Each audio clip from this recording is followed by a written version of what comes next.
and thanks for taking the time to watch this week's Oldtown Short. Open the eyes of your heart.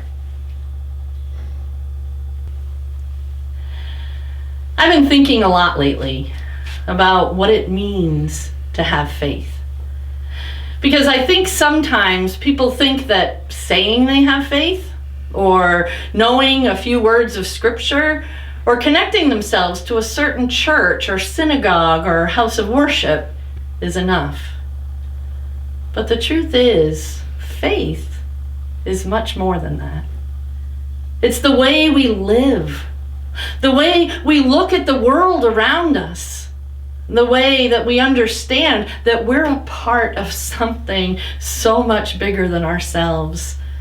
And most importantly, it's the way that we treat ourselves and others. When I was young, I thought that faith was about saying the right words and knowing the right answers. But now I know that really, rather than saying or knowing something, faith is about showing something more. It's about learning to show love and compassion in whatever situations we find ourselves in. I wonder, do you ever feel like people just aren't nice to each other anymore? Doesn't it seem like recently everyone's fighting or arguing about something? They're taking hard, fast stands politically and socially. They constantly look for faults in one another. They're quick to judge anyone that's different than them. And if something goes wrong, they look for the closest person to blame. What has happened to our society? Well, if you think that it's something new, try reading the Bible. The Bible is filled with stories. Stories of individuals, families, relationships, community events, rules, laws, histories, wars, experiences, feelings, choices, and adventures. And while the Bible ultimately teaches us to love God and our neighbor, it also introduces us to real people in real situations. I had to laugh this week.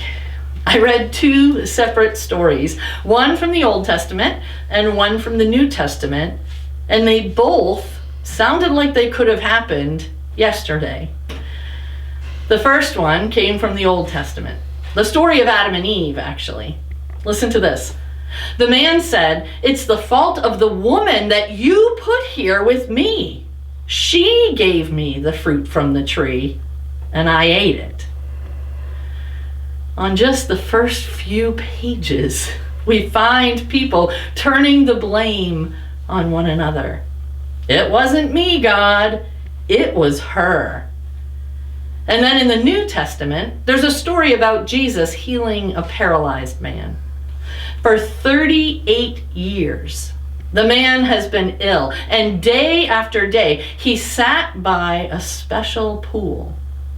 You see, it was believed that the underground spring, when it began to bubble, the pool had healing powers.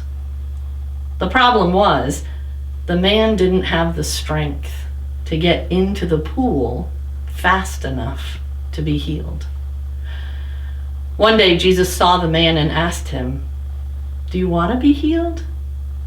Of course, the man said yes, and Jesus' response was, "Then pick up your mat and walk." The man followed Jesus' instruction.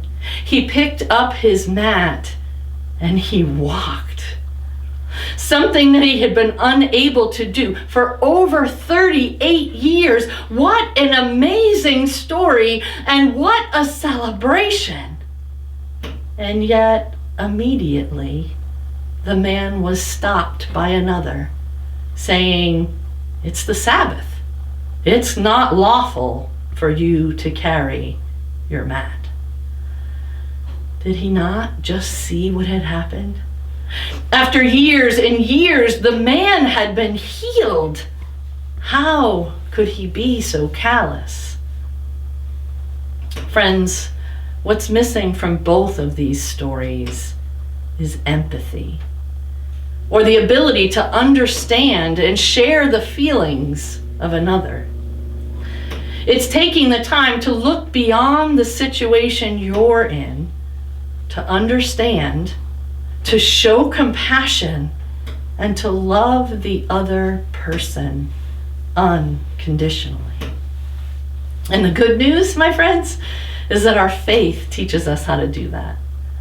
Now, let me be clear. I am not blaming Adam for his statement or the man for upholding the Sabbath law. But when we truly have faith, we begin to understand more than what we see right in front of us. We learn to respond with empathy and compassion, and our hearts and our minds are opened to see our brothers and sisters in a whole new way. I heard a quote from Thich Nhat Hanh a few weeks ago that I just can't let go of. It basically said, when you plant lettuce, if it does not grow well, you don't blame the lettuce. You look for reasons why it's not doing well. It may need fertilizer, or more water, or less sun. You never blame the lettuce. Yet if we have problems with our friends or family, we quickly blame the other person.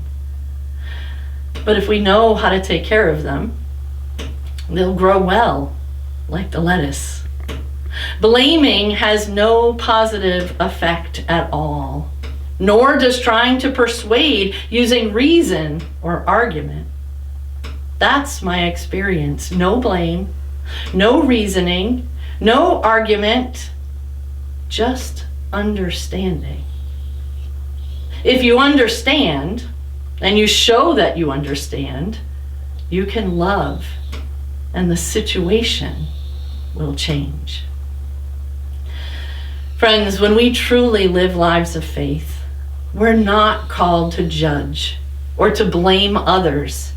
But on the contrary, we're called to open the eyes of our hearts to truly understand and to show that we understand by sharing empathy, compassion, and love.